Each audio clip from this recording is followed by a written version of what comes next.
সবাইকে আবারও একবার ওয়েলকাম। চলে এলাম আরও এক নতুন ভিডিও সলিউশন নিয়ে। আজ আমরা করব ক্লাস 9-এর প্রফিট অ্যান্ড লস অর্থাৎ লাভ এবং ক্ষতি এই চ্যাপ্টারের কোষাধ্যি 10.1-এর 6 দাগের অঙ্কটি। এর আগের যাবতীয় অঙ্ক যারা এখনও দেখোনি তারা গিয়ে দেখে নাও, সেগুলো চ্যানেলে রাখা আছে। তোমরা যারা এখনও কনসেপ্টের যে ভিডিও যেটা দেখোনি, তোমরা যারা এখনও সেটা আগে দেখবে, সেটা দেখার পর অনুশীলনী অঙ্কগুলো করবে, তবে তোমরা অঙ্কগুলো আরও ভালোভাবে বুঝতে পারবে। দেখো 6 দাগের অঙ্কটা কি বলছে। বলেছে সুপ্রিয়া একটি ঘড়ি কিনেছে। যদি সে ঘড়িটি 370 টাকায় বিক্রি করে, তখন তার যত টাকা লাভ হওয়ার কথা 210 টাকায় যদি সে বিক্রি করে ফেলে, তাহলে তার সেই পরিমাণ ক্ষতি হবে।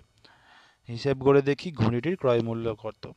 অর্থাৎ তোমার কাছ থেকে জানতে চেয়েছে সুপ্রিয়া ঘড়িটি কত টাকা দিয়ে কিনেছে। সুপ্রিয়ার ক্রয় মূল্য কত, মানে সুপ্রিয়া ঘড়িটি কত টাকা দিয়ে কিনেছে তোমাকে জিজ্ঞেস করেছে। তাহলে ধরে নিলাম যে ঘড়ি ক্রয় মূল্য কত, বলো কত হবে। আমরা ধরে নিলাম ক্রয় মূল্য এক্স টাকা। ধরে নিলাম সুপ্রিয়া ঘড়িটি এক্স টাকা দিয়ে কিনেছে। এবার সে যদি 370 টাকায় বিক্রি করে, সেক্ষেত্রে তার কত টাকা লাভ হবে। 370 টাকায় বিক্রি করলে তার লাভ কত টাকা হবে। প্রশ্নানুসারে আমরা সেটা বের করব। প্রশ্নানুসারে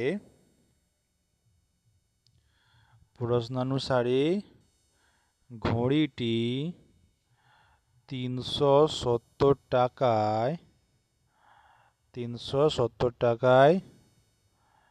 বিক্রি করলে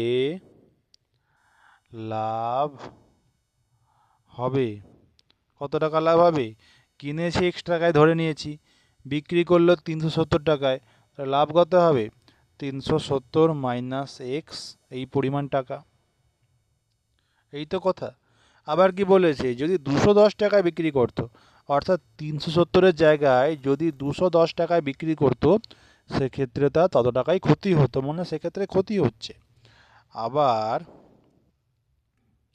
যদি 210 টাকায় বিক্রি করতো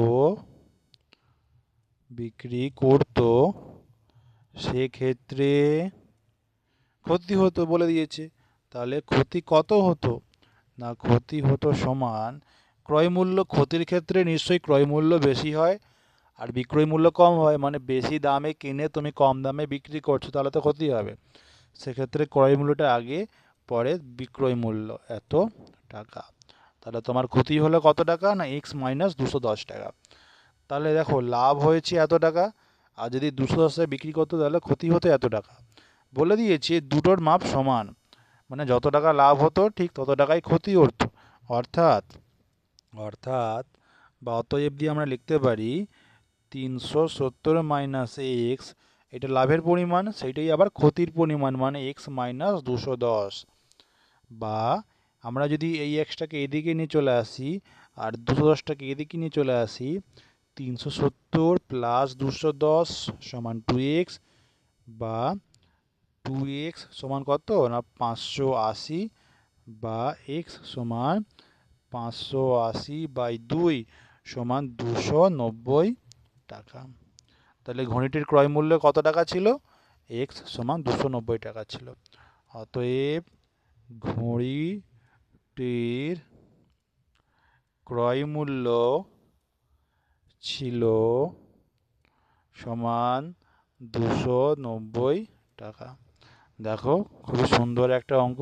তোমরা যারা বুঝতে পারবে অবশ্যই একটা লাইক করবে, এবং কোনো জায়গায় যদি কারো বুঝতে সমস্যা হয় আমাকে কমেন্ট করে জানাও। এবং যারা এখনও চ্যানেলটিকে সাবস্ক্রাইব করেনি তারা অবশ্যই করে নাও, এতে তোমাদেরই উপকার আছে। এরপরে যে ভিডিও সলিউশনগুলো আমি ছাড়বো, তাহলে তোমরা সেগুলো সবার আগে পেয়ে যাবে। ঠিক আছে, চলো।